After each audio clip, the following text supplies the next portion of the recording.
मानव शरीर में 80 to 90% बीमारियों की शुरुआत पेट से ही होती है और वो तब जब आपके द्वारा खाए गए भोजन का ठीक तरीके से पाचन नहीं होता या फिर आपके खाने का तरीका गलत होता है। यानी कि अगर आप अपने पेट को, अपने डाइजेस्टिव सिस्टम को समझ लेते हो तो आपको कभी भी कोई बड़ी बीमारी होगी ही नहीं। आज कुछ भी हो जाए, एक बार इस वीडियो को अंत तक जरूर देखिएगा क्योंकि ये आपके बॉडी को, आपके शरीर को स्वस्थ रखने में बहुत मदद करेगी। तो सबसे पहले हम लोग ये समझते हैं कि हमारे पेट में भोजन का पाचन किस तरीके से होता है और वो किस तरीके से सड़ने लगती है। हम में से अधिकांश लोगों को ऐसा लगता है कि खाना हमारे पेट में पचता है, लेकिन सच्चाई तो ये है कि खाना पचने की प्रक्रिया हमारे मुंह से ही शुरू हो जाती है। जब खाना आप अपने मुंह में डालते हो तो यहाँ पे दो काम होता है। एक तो आपका दांत खाने को छोटे छोटे टुकड़े में तोड़ने का काम करता है और दूसरा आपके मुंह में मौजूद लार खाने को सॉफ्ट और मुलायम बनाकर पचने में आसान बनाती है। अब आपने खाने को अगर ठीक तरीके से नहीं चबाया है तो खाने को सड़ने का पहला गलती अपने मुंह से ही कर चुके हैं। खाना लगभग 25 सेंटीमीटर लंबी आहार नली से होकर पेट में पहुंचती है। आहार नली के आखिरी सिरे पे एक गेट की तरह होता है जो कि खाने को नीचे उतारने के बाद अपने आप ही लॉक हो जाता है ताकि खाना आहार नली से दोबारा ऊपर जा ना पाए। अब जब खाना आपके पेट में आता है तो यहाँ भी आपका पेट दो अहम कामों को अंजाम देता है। पहले तो आपका पेट HCl नाम का एसिड छोड़ता है जिसे हम लोग पाचक रस के नाम से भी जानते हैं। जो खाना आप खाते हैं उसमें कई सारे पोषक तत्वों के साथ साथ कई सारे बैक्टीरियाज भी मौजूद होती है जो कि काफी हद तक आपके शरीर को नुकसान पहुंचा सकती है। इसीलिए आपके पेट के द्वारा छोड़ा गया एसिड खाने में जितने भी उपस्थित बैक्टीरिया होती है उसे पेट के अंदर ही मारने लगती है। और जब लोगों में ऐसा नहीं होता है तो उल्टी और दस्त जैसी समस्याओं का सामना करना पड़ता है। फिर ये पाचक रस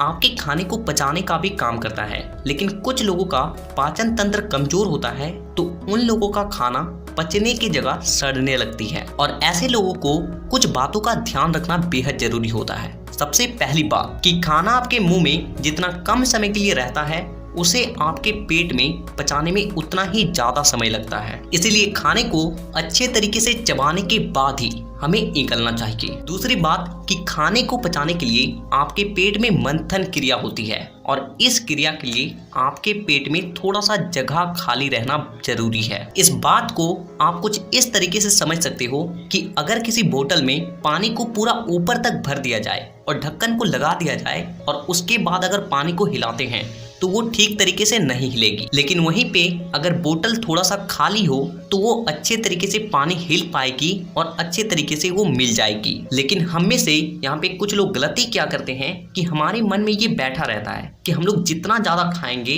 हमारी बॉडी उतना ही ज्यादा जल्दी बनेगी और इसीलिए वे अपने पेट को पूरा भर कर खाते हैं। और इससे होता क्या है कि उसमें मंथन क्रिया नहीं हो पाती है और जिससे पाचक रस उसमें अच्छे तरीके से नहीं मिलता है और वो भोजन लंबे समय तक वहीं पे पड़ा रहता है और जिसकी वजह से वो भोजन पचने की जगह सड़ने लगती है। इसीलिए आपको इस बात का ध्यान रखना है कि आपको कभी भी एक बारी में अपने पेट को पूरा भर कर नहीं खाना है। तीसरी बात कि हमें कभी भी एक साथ बहुत अलग अलग चीजों को नहीं खाना चाहिए क्योंकि हर खाने को पचाने के लिए अलग अलग तरह के पाचक रस की आवश्यकता होती है। और जब एक ही बार में आपके पेट के अंदर बहुत अलग अलग तरह का खाना जाता है तो आपका पेट कंफ्यूज हो जाता है कि उसे कौन सा पाचक रस रिलीज करना चाहिए। और जिससे होता ये है कि उस खाने को पचाने के लिए पेट को बहुत ज्यादा मेहनत के साथ साथ बहुत ज्यादा समय भी देना पड़ता है और जिससे हमें बहुत लंबे समय तक भारीपन और बेचैनी सा महसूस होने लगता है। चौथी बात कि चीनी से बनी चीजें आपके पेट में जाकर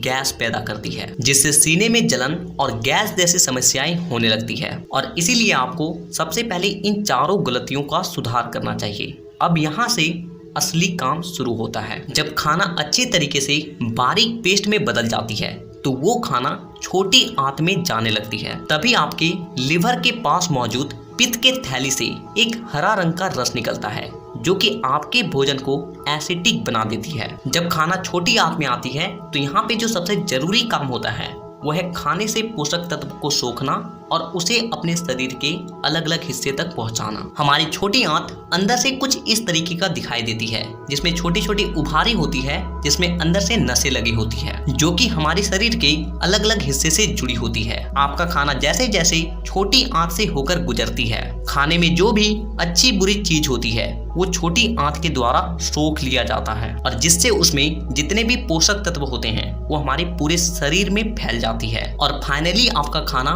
बहुत लंबा सफर तय करने के बाद जो बेकार चीजें बचती है उसे बड़ी आंत में भेज दिया जाता है। और यहाँ पे भी आपको कुछ बातों का ध्यान रखना बेहद जरूरी है। सबसे पहली बात कि जब बचा हुआ खाना छोटी आंत से बड़ी आंत में जाती है तो उसे यू टर्न लेकर ऊपर चढ़ना होता है। और आप ये जानते होंगे कि किसी भी चीज को ऊपर की ओर चढ़ने में ज्यादा बल लगता है। जो लोग बहुत ज्यादा चलना फिरना या फिर एक्सरसाइज वर्कआउट करते हैं उनके शरीर में तो ये काम बहुत ही आसानी से हो जाती है, लेकिन जो लोग दिन भर एक जगह बैठकर काम करते हैं उसके लिए ये काम मुश्किल हो जाता है। और इसीलिए आपको पूरे दिन में 20 से 25 मिनट फिजिकल एक्टिविटी किसी भी तरीके का जरूर ही करना चाहिए। आप चाहे वर्कआउट करें, एक्सरसाइज करें, रनिंग करें या फिर कुछ भी करें। और दूसरी बात कि आपके भोजन को बाहर निकालने के लिए फाइबर बहुत ज्यादा जरूरी होता है। फाइबर ही वो चीज है जो कि आपके पचे हुए भोजन को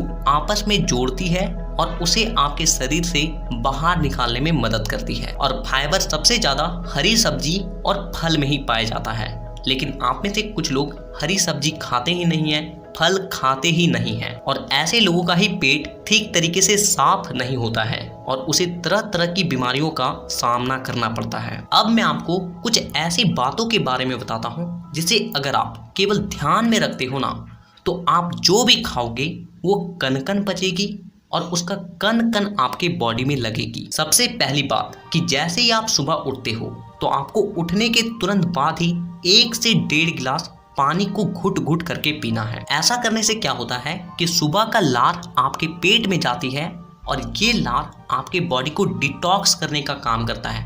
आपके शरीर में जितनी भी गंदगी है उसे बाहर निकालने का काम करता है। आप में से बहुत से लोग लार को बहुत ज़्यादा मामूली चीज़ समझते हैं, लेकिन इसी लार के ऊपर अष्टांग हृदय पुस्तक में 1800 पन्ने लिखे गए हैं। आप सोच सकते हो कि लार में कितने ज़्यादा औषधीय गुण होते हैं। दूसरी बात कि खाने के तुरंत बाद पानी कभी भी ना पिए। देखिए, जब हम लोग खाने के तुरंत बाद पानी पी लेते हैं तो हमारे पेट में जो पाचक रस होता है वो बहुत ज़्यादा पतली हो जाती है और जो कि हमारे भोजन को ठीक तरीके से तोड़ नहीं पाती है, और जिससे हमारा भोजन पचने के बजाय सड़ने लगती है और इसी से हमें गैस, अपचन, कब्ज जैसी समस्याओं का सामना करना पड़ता है। इसीलिए आपको खाने के तुरंत बाद पानी कभी भी नहीं पीना चाहिए। अगर आप पानी पीना भी चाहें तो 1-2 घूंट आप पी सकते हो, लेकिन आपको पेट भरकर पानी कभी भी नहीं पीना चाहिए खाने के तुरंत बाद। आप हमेशा इस बात का ध्यान रखें कि खाने से आपको पहले जितना पानी पीना हो पी सकते हैं, लेकिन खाने के बाद कम से कम आधा घंटे तक पानी ना पिएं। तीसरी बात कि आप जब भी खाने को खाएं तो आपका जो एक निवाला होता है ना, उसे अगर आप आयुर्वेद के अनुसार 32 बार बाइट करते हो, 32 बार चबाते हो, तो आपका 60 to 70% खाना आपके मुंह में ही पच जाती है। और जब आपका खाना मुंह में ही इतना पच जाता है तो आपके पेट के लिए ये काम आसान हो जाती है, और जिससे आप जो भी खाते हो उसका कण कण अच्छे तरीके से पचता है और उसका कण कण आपकी बॉडी में लगती है। तो ये छोटी छोटी बातें हैं जिसे अगर आप केवल ध्यान में रखते हो ना तो आपको पाचन से जुड़ी किसी भी तरह का समस्या होगा ही नहीं। तो इसी तरह के हेल्थ और फिटनेस से रिलेटेड वीडियोस को देखने के लिए चैनल को सब्सक्राइब करके बेल आइकन को दबाना बिल्कुल भी ना भूलें, ताकि अगली वीडियो मैं जब भी लाऊं आपके पास वो वीडियो सबसे पहले पहुंचे। तो वीडियो देखने के लिए दिल से धन्यवाद।